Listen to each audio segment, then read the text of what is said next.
What a privilege. What a privilege to be introduced that way. I have a huge debt on my life. That's not something you'll hear very many people introduce themselves with. My life scripture is Luke 12:48. To whom much is given, much is required. I met a lot of different people in the military, in the boat crew that I was in going through Hell Week, and I'll talk about that a little bit here in a minute. In the boat crew that I was in going through, that I went through Hell Week with, there was a guy in my boat crew that his father is a billionaire, right? He's Tom Hicks. You guys know who that is. I'm more than happy to talk about his son Brad, who's my friend, right? One of the guys in my boat crew, his father was a billionaire. Another guy in my boat crew never slept in a bed until he got into the Navy because both of his parents were meth dealers. I was surrounded by all different types of people from all different types of privilege. And what I know that God has given me on the earth, I feel like I'm one of the most privileged people that I've ever met because my father talked about it.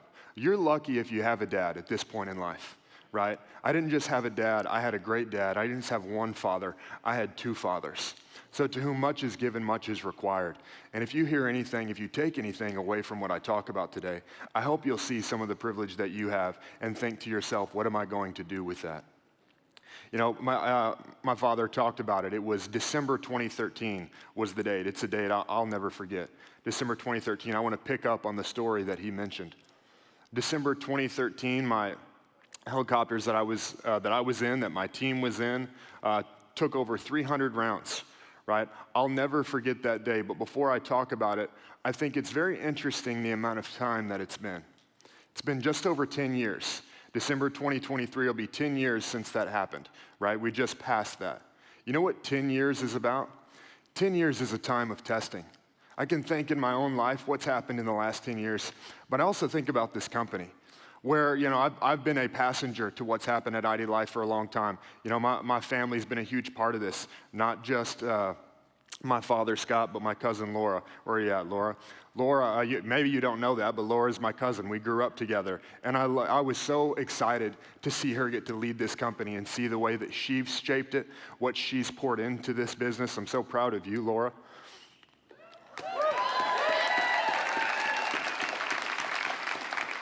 But 10 is a time of testing. And what I feel like it's providence that I get to be here. It's not for me, it's for this company. It's providence, the amount of time that it's been since that happened for me. And I'm a symbol of it. The symbol's not for me, the symbol's for this company. That this company's been through a test. It's been through a difficult time, but there's a great future for this company. And I want to tell you a story today about some of the things that have happened in my life. And I hope what you'll take away from it is opportunity. I hope what you'll take away from it is purpose. I hope what you'll take away from it is belief. So December 2013, my father mentioned, is it's a day I'll never forget. One of the things I say every time I pray, you'll hear me say this: thank you, God, for the breath in my lungs, because it means that you still have a plan for my life. Because I thought I had taken my last breath, right? When the military trained me for all different types of things. I'm great at returning fire. I know how to operate in combat, but when you're in a helicopter, you can't shoot back, right? In the one place that I can't return fire is in a helicopter. And as my helicopter is turning into Swiss cheese, right? Think about this. This was a miracle. Put 5 men inside of a storage container, just think of a metal storage container, and shoot 300 rounds through it. And don't kill anybody. And it happened 3 times that day. Unfortunately, we were not able to land on the ground because 3 of my teammates took a round, right? None of them died, but 3 of my teammates took a round. The medic on our helicopter received Medic of the Year for what he did that day. Men were losing blood so bad, he hooked up an IV line from our arms into the guys like myself who were O positive and O negative, from our arms into the men that had been shot to keep them alive, right? So we weren't able to land on the ground that day. I won't talk about that mission because the next week the military sent in 2,000 Marines on the ground in tanks and helicopters to evacuate these people that they had sent us in to evacuate.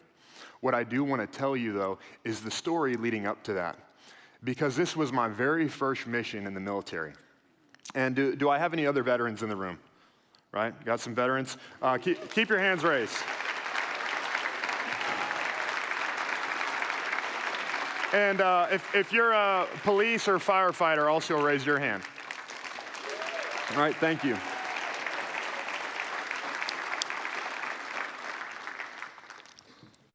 if you served, right, veteran, police, firefighter, I like to use firefighters as an example.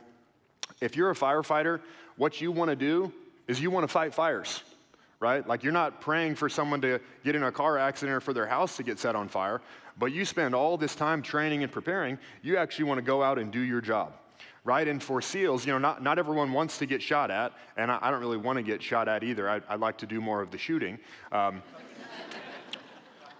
But you want the opportunity to go and do your job. And so and the thing is, for deployments, veterans know this, right? You don't really get to choose where you deploy to. My very first mission in the military, we had essentially won the Powerball. There was a deployment that all the SEAL teams on the West Coast wanted, and we had gotten this opportunity. So we were so excited for it. We deployed to Djibouti. It's not a joke, that's a country. We deployed to Djibouti. It's a country north of Somalia on the east coast of Africa, right? And we were there to fly missions into Yemen, but right after we had gotten into country, we got an emergency mission. This wasn't the mission that we had been preparing to do. This was an emergency. South Sudan, which is a country in Central Africa, South Sudan, a country in Central Africa, was in the middle of a civil war. The U.S. government really doesn't have any friends there. We didn't have partners in South Sudan. And there's an outstation there, kind of think like an embassy. And so there was about 50 Americans there in this outstation. And in the middle of two sides of a civil war that America has no friends in, these people were stuck and surrounded. So we got this emergency mission. And whatever amount of time we have for a mission, whether we get 30 minutes or we get 3 weeks to prepare for a mission, we have our process. We know how to prepare. And so we were finishing our preparation process. We took a little less than a day to get ready. And at this point, I'm just past 23 years old. I was still very young. This is going to be my first mission. I thought I knew what my first mission was going to be like. We'd been preparing for it for months, and then we got this emergency one. So a different first mission. And one of the roles that I played in the military as a SEAL is I was a comms guy, right? I'm responsible for carrying the radios, talking back to HQ. And so there's all various responsibilities that come with that. But before we were going to leave, before we were going to get on a helicopter and fly to go save these guys, we did all our mission brief, we did all of our prep. My lieutenant, the guy who's in charge of our entire platoon, he did something I'll never forget. I think I don't know if he was just low key about it or he just knew I could handle it, but he came up to me, 23 years old, hands me a sticky note. That sticky note has a satellite phone number on it. And he says, that's the embassy leader. Call him, let him know that we're coming. And so I say that to say, at 23 years old, this was a moment that I had been preparing for over 4 years. Because when I first joined the military, when I first decided I want to join the military, I was 19. So 4 years later, and I'll talk about some training here in a little bit, but 4 years later, I'm finally at the moment where it's like, okay, I'm going to go out and deploy. I'm going to do what I've been put here to do. And I get a sticky note, and my lieutenant says, call this man, let him know that we're coming. It became very real in that moment. In comm school, you learn how to be brief. You learn how to communicate your message quickly and clearly, no extra words. Some of that comes naturally to me. But you learn how to communicate well. But this was not an easy one to do. It became very real. It's one thing to train. It's a whole other thing to do it for real. And so I paced back and forth. I prepared the messages, the things that I was going to say to him. I got on the phone. I called him. He picks up, and it's a very simple message. Hey, this is what you need to know.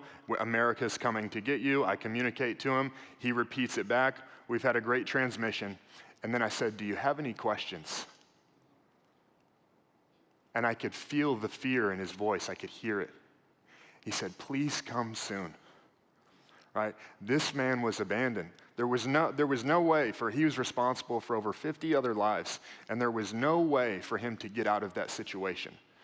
And what that did to me is it empowered me. I thought of all the preparation that I had done to get to this moment. When I think about that, what he said to me, he said, please come soon. I think about how many people out there. Some of you have been that person. Maybe you might be that person today, but a lot of you know these people that are hurting, that are in help, that need help, that are in need. And I'm not just talking about somebody in a military situation. What that did to me as a man, it made me realize that I was needed. right? That I have a purpose on this earth to serve other people, that my purpose is not about me. If you think you're in this company for yourself, if you think you're in this company to make money, I will tell you it is about so much more than that. I've watched my parents live it and pour their life into this company, not for a paycheck, but for people, right? I watch my friends give their lives in the military, not for a paycheck. Nobody dies in the military for the $400,000 death benefit that they give to your family. My friend Charlie didn't die with a smile on his face so his family could get a nice check. He did it because he believed in something that's bigger than himself.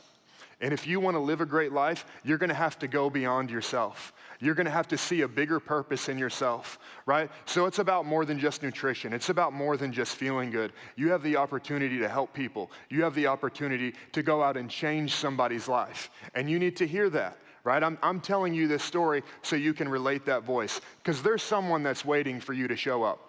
And one of the greatest weights in my life, one of the things that has shaped me the most, not my own desires, not difficulties, not challenges, but the weight of leadership. You know what the weight of leadership is? When you become a father, when you become a mother, when you become responsible for other people, right? Just like I tell some of the men in the men's ministry that I lead, I say you're responsible for other men's souls. The choices that you make, the actions that you make, it impacts somebody's destiny. Why wouldn't you think that way about yourself? If you're in this room, if you're in this country, the fact that you're here today, it means that you have a plan. It means that you have a purpose for your life. Because you're involved with this company, this isn't like normal companies, right? The leadership of this company isn't like normal companies. We're not just here to sell product. We're here to change lives, right? And the reason I can say that, is because I've been around some people who are phony. I've been around some people who are fake, and I know what the real deal looks like. It's not just my family that's involved in this company, right? There's other leaders in this company that have paid a price that is illogical.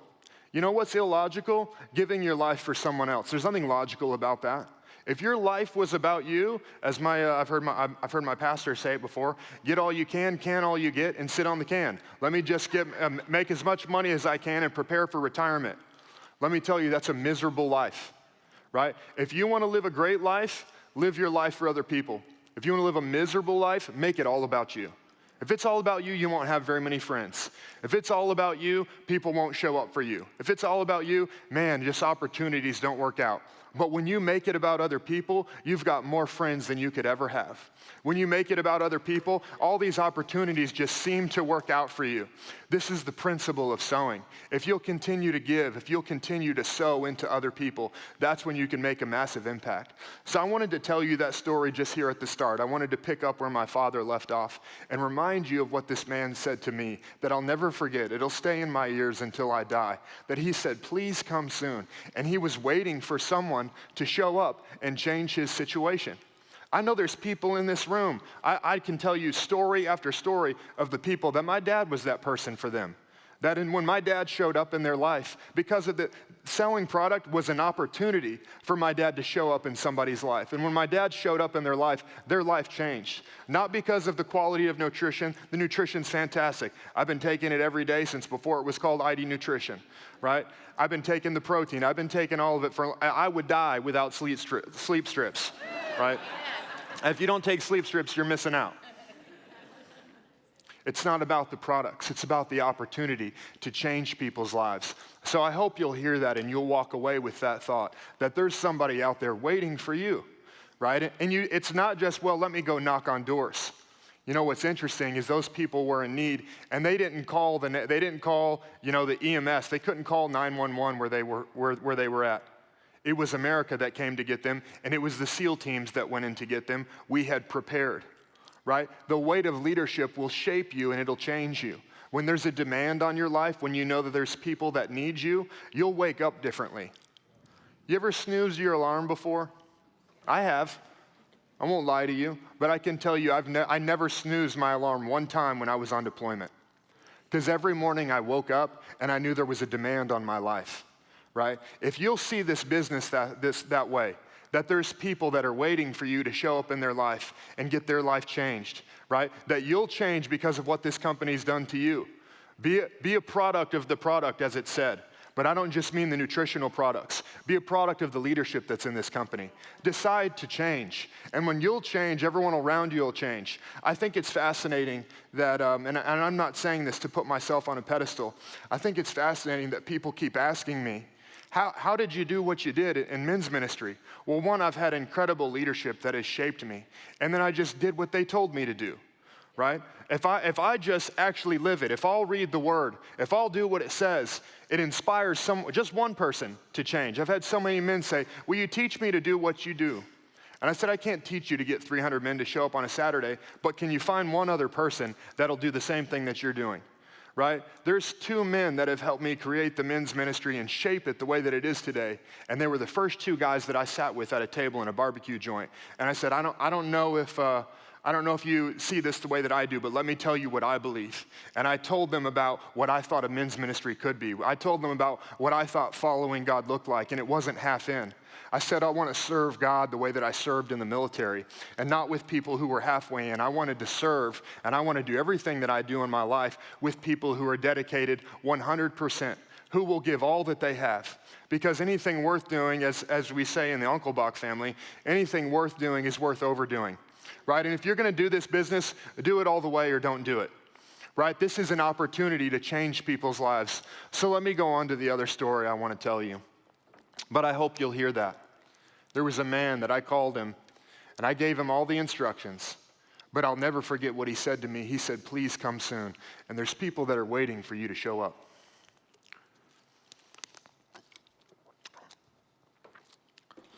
I want to tell you about a superpower that I have.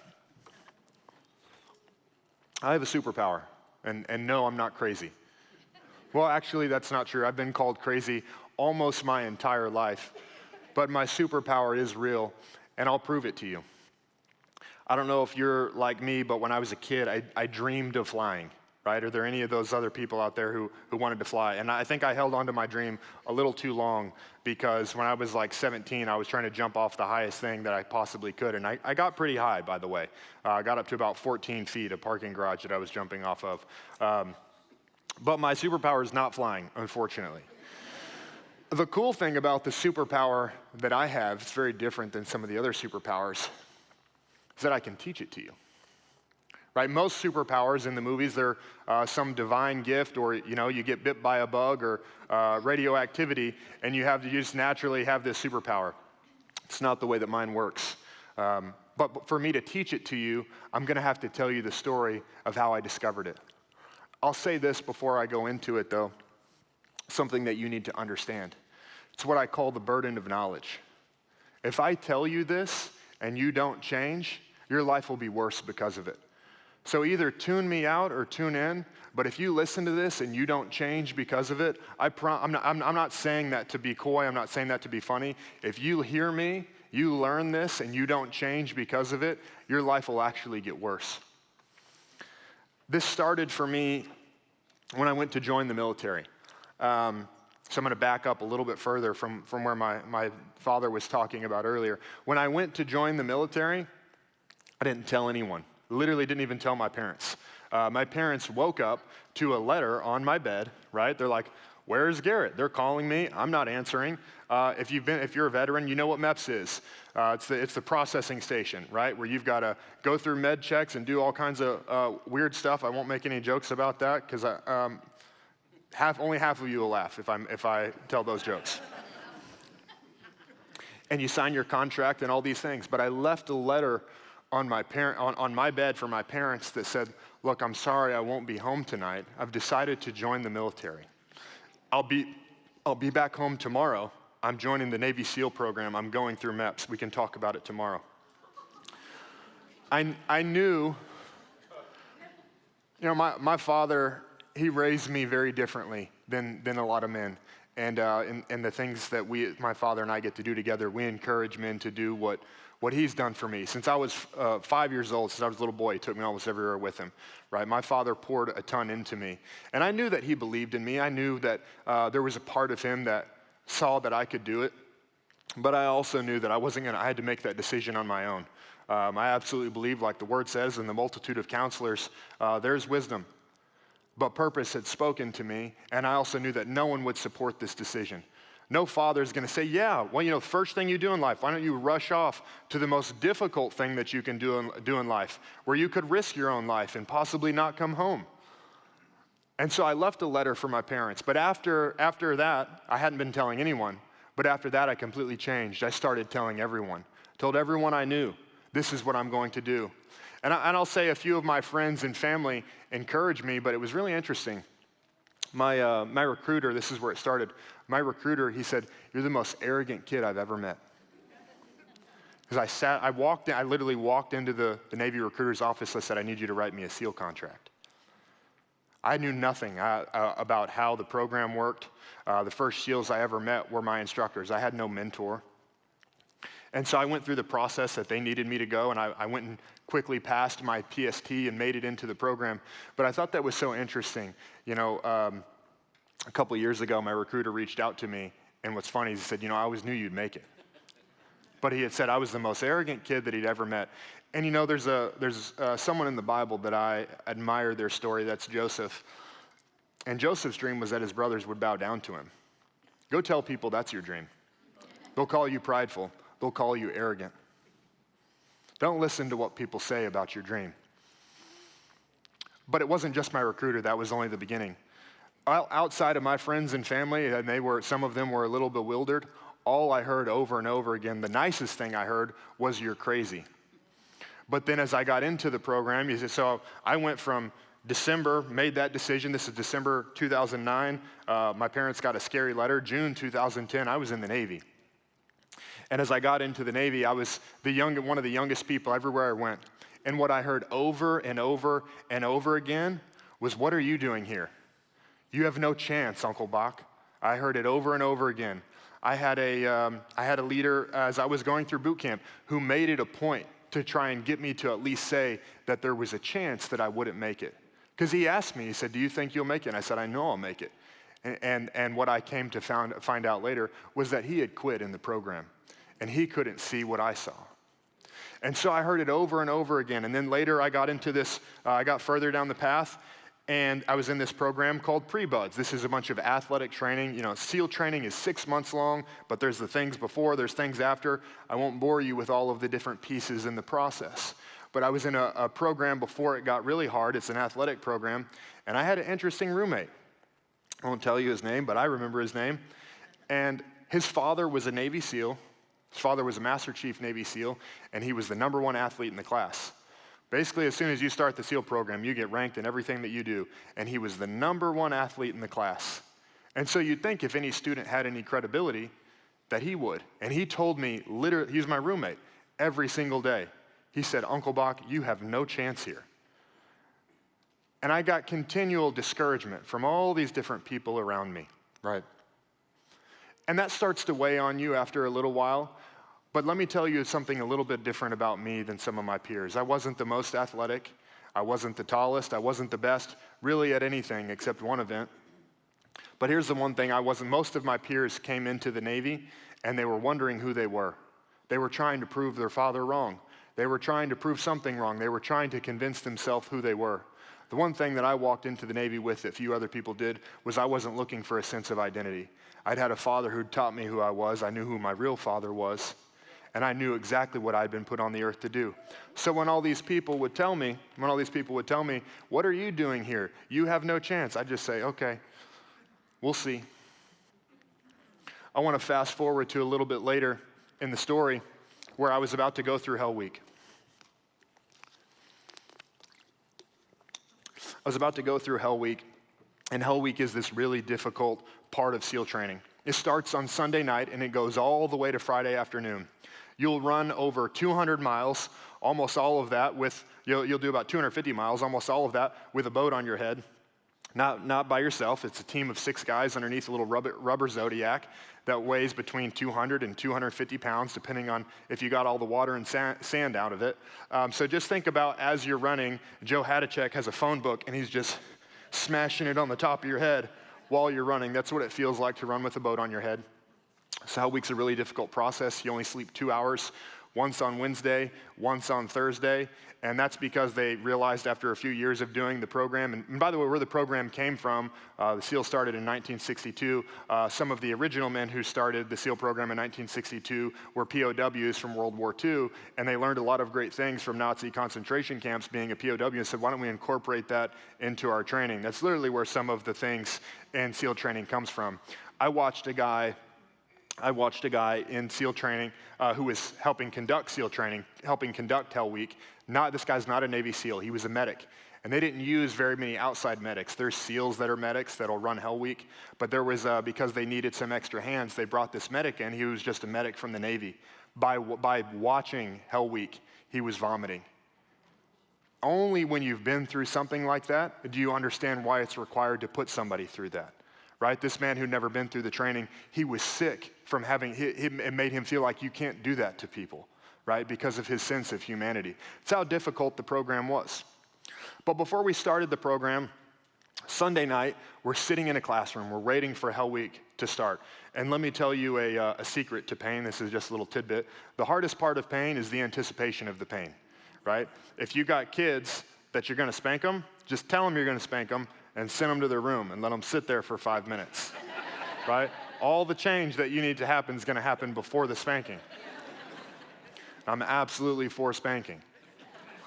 My father spanked me. I didn't have to get spanked as much. I watched my sister get spanked a lot. And Benjamin Franklin says, a wise man learns from his mistakes. A wiser man learns from the mistakes of others. You don't have to learn every lesson by experience. So my sister got spanked a lot, and I learned from her. Anyways, we were sitting in the classroom on Sunday night, and we've whittled the class from almost 200 men down to about 95 men. There's about 95 men left in the class. And go through Hell Week is where the biggest part of attrition happens in SEAL training. And so we're sitting there in our boat crew. We don't, it's like 7:30 in the evening, but we don't know if Hell Week's going to start at 9 or 11 or 12:30. They literally let you just sit there and sweat, and the instructors just hang out and like drink energy drinks until they're amped up enough, and then come in there and start the pain. So we're sitting there talking, and we start to have this conversation. All the guys in my boat crew start saying like, "Hey, do you think you'll make it?" And I've been pretty quiet at this point. I didn't have very many friends, just to be honest. Because I was 19 years old, because I wasn't one of the top performers, because I couldn't go out and drink on the weekends, I didn't have very many friends at this point. And I was pretty quiet, and at 19 years old, I'm sitting there with my boat crew, and everyone starts asking, "Hey, do you think you'll make it? Hey, do you think you'll make it?" And they ask me, say, "Unclebach, what do you think?" And I said, not only do I think I'll make it, I know I'll make it. And not only do I know I'll make it, on Saturday, you see, I'd been there, when I first showed up to San Diego, I watched a class, as soon as I arrived in San Diego, I saw a class that had just finished Hell Week. And when this class finished, the week after Hell Week is called Walk Week, right? It's the only week in SEAL training where you're allowed to walk. The rest of your existence in SEAL training, you run everywhere. You're not allowed to walk. You get 1 week to walk, and it's the week after Hell Week. And I saw this class who was on Hell Week, and these guys all looked like they'd been run over by a bus. And I've learned from one of the people in my life who's taught me greatly, Pastor Keith. He said, find people you admire. Do what they do, right? And you'll be like them. And I saw all these guys who had just finished Hell Week, and they were, literally, they looked like they'd been run over by a bus, hobbling on crutches, all of that. And I saw 1 or 2 students that were, just seemed to be fine. And I remember thinking to myself, I won't be like them. I won't be on crutches. I won't be all beat up. When I didn't just say I'm going to finish Hell Week, I said how I was going to finish. And more than just not be beat up, I said when I finish Hell Week on the Saturday after Hell Week, when guys are in the ICU, when guys are barely stabilized, their blood O2 is what most doctors would tell you is a deathly level. I said on Saturday, when everyone's going to med checks, I'm going to go for a run by myself on the beach. And so I told the guys in my boat crew that. And I heard what I'd heard many times over in my life. You're arrogant. You're crazy. Well, fast forward 5 days. I could stand up here and tell you stories just from Hell Week for hours. Fast forward 5 days, and we're on the beach. We're doing some of our final exercises. You don't know when you're going to get secured, when it's going to be over. Again, they just let you. But by the way, let me just make this point on these types of difficult situations. One of the most difficult situations they would give to us, not just in Hell Week, but all throughout training, is they would give you these things that I call an unknown distance run. Right? There were some runs in SEAL training where, hey, you got to run 4 miles in under 30 minutes, right? There's the clock and here's the distance. There were other runs that they would put us on, and they'd say, follow me and keep up. And some of you guys know who he is. He was in national news. He's a friend of mine. Eddie Gallagher was one of my instructors. And this guy would take off running, and you literally had to run like your life depended on it to keep up with him. And you don't know if he's going to run 2 miles or 27 miles because he's insane. One of the best athletes I've ever met. And I remember Eddie was doing a run. And there was a guy in my class who, before he came to SEAL training, he was a professional runner with Adidas. This guy could run 4.5-minute miles on repeat. He quit on the run. Why would he quit on the run? Quit on the run because he couldn't see the finish line. I'm like, dude, if I'm still here, I'm like the worst runner. I passed every run in SEAL training by seconds and the hand of God, honestly, right? I'm a horrible endurance runner. And I remember seeing him quit, and it was such a revelation to me. If this guy would quit, who's 10 times the runner I could ever be, people don't quit because they don't have the ability. People quit for the wrong reasons. They quit because they can't see the finish line. And so they were doing some of that to us at the end of Hell Week, where they were just dangling the carrot out. And then I remember what happened. They told us to face the water, and so we're facing the water. And the instructors are yelling at us. We're doing some lunges. We were getting wet in the water. And then they had to stand up and get into formation. And then they said a bowed face, which means turn around. And I remember turning around with my class. And there's this giant American flag, massive American flag, and a 3-star general standing right in front of it. And he called us in, and he said, he told us that Hell Week was secured. And then he had us all come up, and he had us get on a knee in front of him. And I don't remember, I have a great picture from a naval photographer of us kneeling before this guy, and I don't remember anything he said except these 2 words. He said, well done. And that's what I want to hear at the end of my life. At the end of my life, I want to hear well done. There's different things you could hear at the end of your life, and I'm living my life to hear that. And I got to hear a little picture of that in this moment. I heard well done, and Hell Week was secured. It was over. And many of my classmates, I could tell you so many stories from my classmates. Many of my classmates were in the hospital after that. It was, there were some record waves and record cold in the class that I was in, but that's not really the point. The point is the next day. Next day we went to med checks, and I'm reminded of this picture that I had in my mind of all the guys are going to be going to the hospital, all these guys are going to be getting checked into the ICU, and I walked right into med checks, walked right back out. Everyone went to the barracks or went to the hospital. This is literally what happened. And I walked out to the beach. If you've ever been to Coronado before, it's a beautiful place. It is utopic.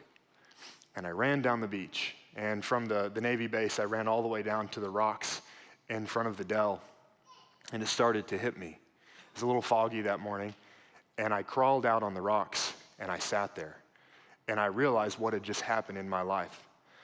That I had dreamed a dream and seen it come to pass.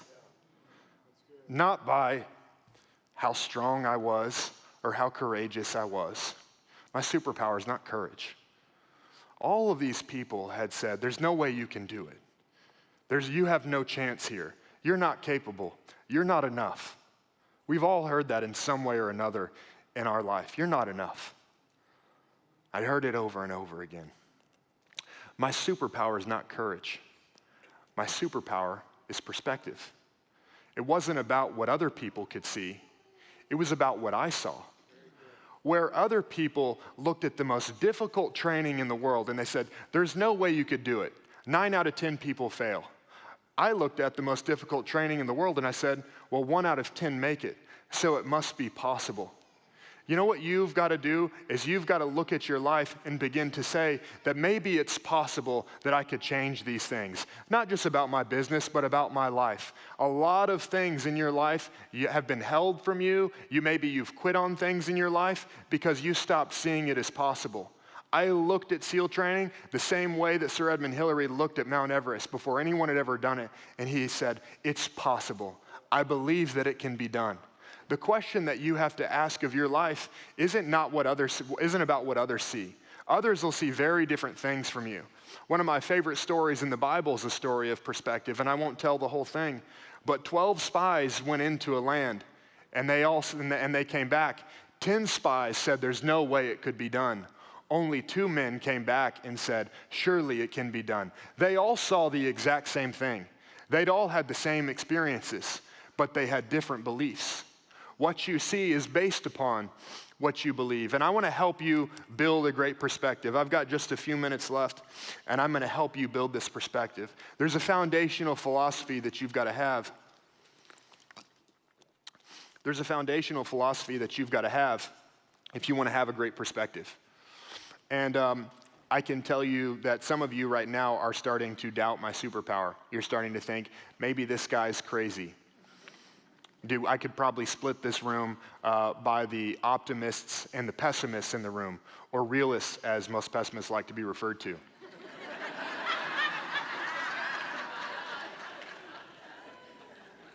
Seneca said this, most men suffer more in their mind than in reality. Most men suffer more in their mind than in reality. And that is very true. You've experienced so much suffering. I talked about the anticipation of the pain. Pain hadn't even started yet, and you're in pain because all the suffering is in your mind. And I thought to myself the first time I heard that, most men suffer more in their minds than in reality. If you can suffer more in your mind than in reality, maybe the reverse is also true. That when you're going through some of the most difficult circumstances, that when you're going through so much pain, it doesn't have to be suffering. Viktor Frankl, if you've ever read his book, Man's Search for Meaning, if you've never read his book, you need to read his book. Let me say that again. If you've never read his book, you need to read his book. And if you've never read his book, you need to write that down. Don't walk out of here and not listen to what I'm telling you. Right? I told you at the beginning, if you don't listen to what I'm telling you, the burden of knowledge, if you walk out of here and you don't change, your life will get worse. I'll have given you the opportunities to make your life, to make the destiny that God has for you come true, and you chose not to walk in it. But Seneca said most men suffer more in their minds than in reality. And I thought to myself, if that's true, maybe the reverse can be true as well. That when I go through the most difficult circumstances, that I don't have to suffer. And Viktor Frankl says, between stimulus and response, this is from his book, Man's Search for Meaning. Between stimulus and response, there's a space. In that space is the freedom to choose. And in that choice lies our freedom. That's what you came here for. You came here for freedom. You want some kind of financial freedom. You want some kind of health freedom. Everyone here came here for some sort of freedom in their life, right?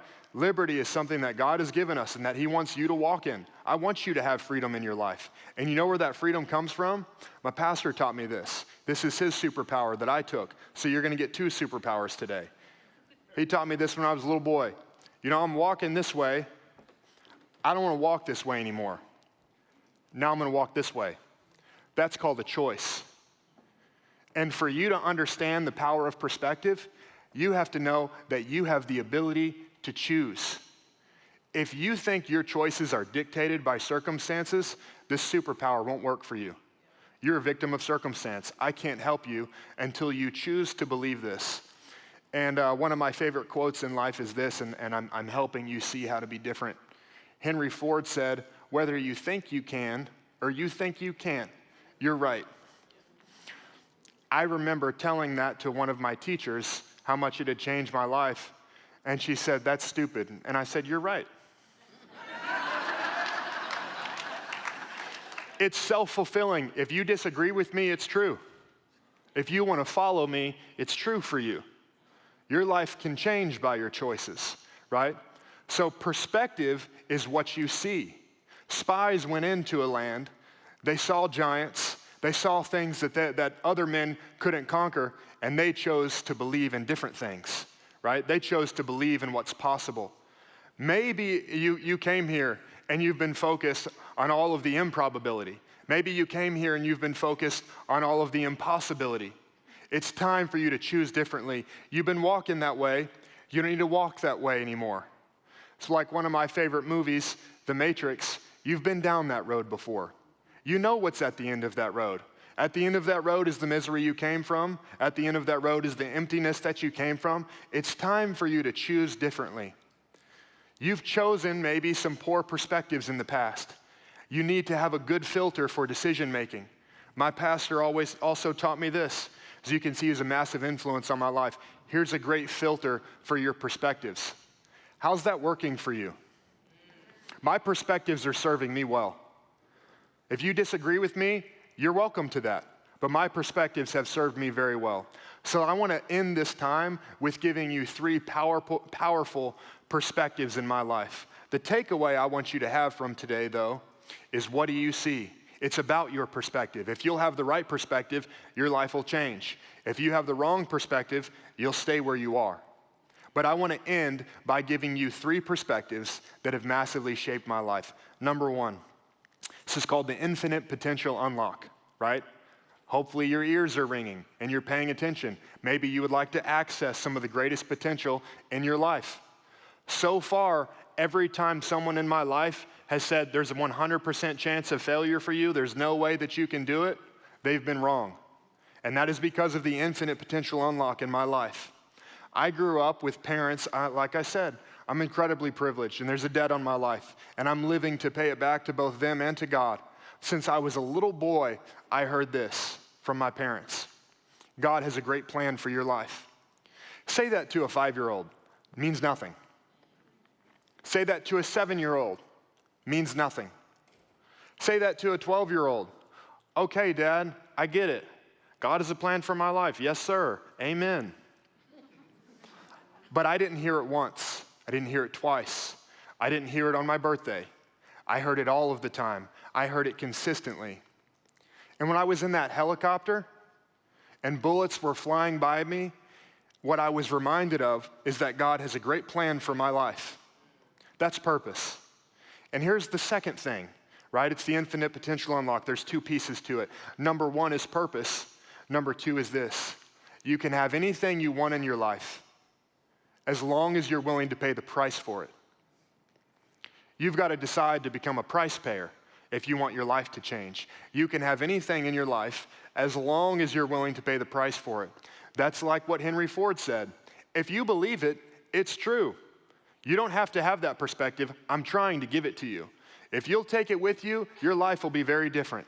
When you know that God has a plan for your life, that's purpose. When you know that you can do anything that you want, as long as you're willing to pay the price for it, that's potential. And when you pair purpose with potential, you are infinitely capable to go out and do what God has put you on the earth to do. That's the first perspective that's massively shaped my life. Second perspective, this is a fun one. And I'll pick up the pessimists where we left them a few minutes ago with this one. It could always be worse. And you might think that sounds a little dark. One of the things I learned in the Navy was when it was cold, it could get colder. All right, babe, what's the Mel Brooks movie with, Young Frankenstein? Could be raining. Then it'll start raining, right? It could always be worse. And one of the benefits of this way of thinking is it'll trigger what my friend Dr. Robbie says is cycle power for your brain. You ever have your phone act real funny on you and it's not doing what it's supposed to be doing, right? And you like try 20 different things before you do the thing that you're supposed to do, which is just turn it off and turn it back on. Get mad, throw it. It's like, that doesn't work. Turn it off, turn it back on, right? That's what your life looks like until you follow the right processes. My friend, Dr. Robbie, he's a great psychologist. He says, you know what gratitude is? Gratitude is cycle power for your brain. Sometimes your brain's working real funky. If you'll be grateful, you can't be grateful and mad at the same time, right? If you'll decide to be grateful, you'll begin to act differently. You'll begin to think differently. And so this thought process of it could always be worse, I've been in some really nasty situations. And it's hard to be grateful in those moments. And so this is a great prerequisite for gratitude, is just think about how it could be worse, right? And if you'll start doing that, it'll get your creative brain growing. And then you'll start to realize, like, man, it could be colder. I could have only one leg. It could be way worse, right? Come to me with your problems. I'll help you with it if you need.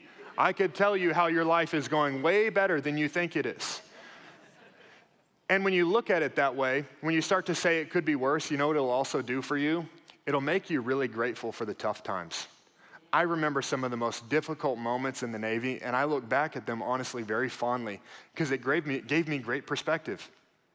Life is not supposed to be, my 3-year-old would say differently, but life is not supposed to be sugar and cotton candy all the time, right? If it was, if I gave you nothing but sugar and cotton candy like my 3-year-old keeps trying to convince me to do for her, your life would be miserable, right? It is only through those difficult times, through those tough times, that you understand how sweet life really is, right? So remember that perspective. It could always be worse. And I'll leave you with this one, number 3. I learned this one from Pastor Keith, but I really got to test it out in the Navy. He would say this all the time when we were traveling, because him and my father were best friends. We would vacation together and stuff, and we'd be, passing some little place in Florida, and he'd say, "Squeeze the lemon," right? Who's ever heard that phrase before? Squeeze the lemon, right? It means make the most of a moment. And Pastor Keith lived by that, and I heard it all the time. And Pastor Keith knows this, but when we were kids, it was like a joke. It's like, okay, squeeze the lemon. But it didn't really mean anything to us as kids. When I joined the Navy, I told you about some of the people that I went through training with. When I joined the Navy, there were some people there who didn't know what the word enough means, right? Most of the time that was to their detriment. But these were people when we had trained for 2 weeks straight and we were all exhausted, had slept 3 hours a night for the last 2 weeks, but we'd be in this place that we're never gonna visit again. They'd say, let's go do that hike, right? They would say, when we've got no time left, when I've been up for 14 hours, when I've been up for 44 hours, hey, make the phone call. These were men that squeezed the most out of life. And if you'll squeeze the lemon in life, you know what the phrase means, right? Squeeze the lemon. If you're trying to make lemonade, you squeeze the lemon and you get some of the juice out. And then you squeeze it again and you get more of the juice out. And you squeeze it again and you get more of the juice out. Don't give up. Keep squeezing the lemon. Get the most out of your life, right? You get one opportunity. You get one life to live. Don't be a half-squeezed lemon. I want to get to the end of my life and not look at like how much I preserved for myself. I look at my life very differently. I want to get to the end of my life and say, I did all that I could. I gave all of it. I squeezed every little, they would say that no one's gotten so much out of a lemon before, right? You made 3 glasses of lemonade out of 1/2 of a lemon. How did you do that? I kept squeezing and I kept squeezing. Most people want more life, you want more freedom, and you're not doing squeeze the lemon activities. You're trying to let the lemon sit there. Stop thinking that way. Get more out of a moment. Get more out of a day. Get more out of this conference. Get more out of your business. Squeeze the lemon out of your life and get all that you can. So I'm done. I'll finish with this. My wife's yelling at me to smile. There's a reason I wasn't looking at her. You notice when I was talking to her, I didn't look, because if she's ever there when I'm speaking, she's over there like this. It's her superpower. It's why I married her. It's not mine. I love you. I know. You guys just wanted me to come back so that I bring sprinkles back.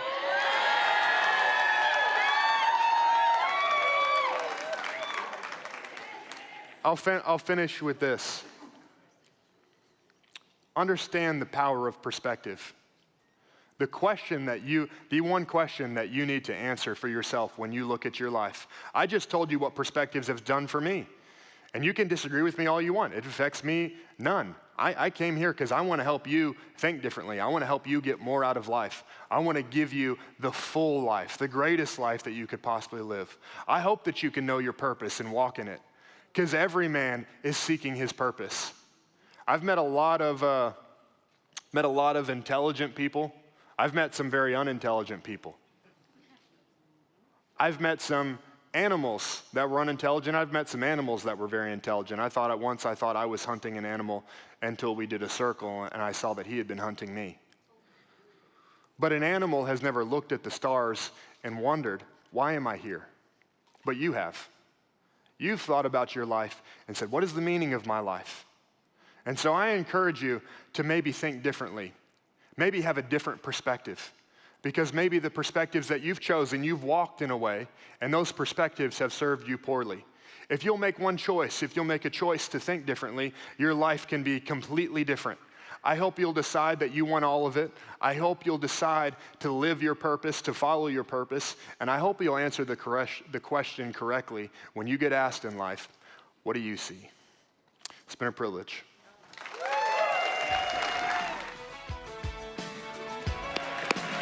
Dude, that was unreal. I was right there taking it. Unreal. Thank you. Big hand for Garrett Unclebach, you guys.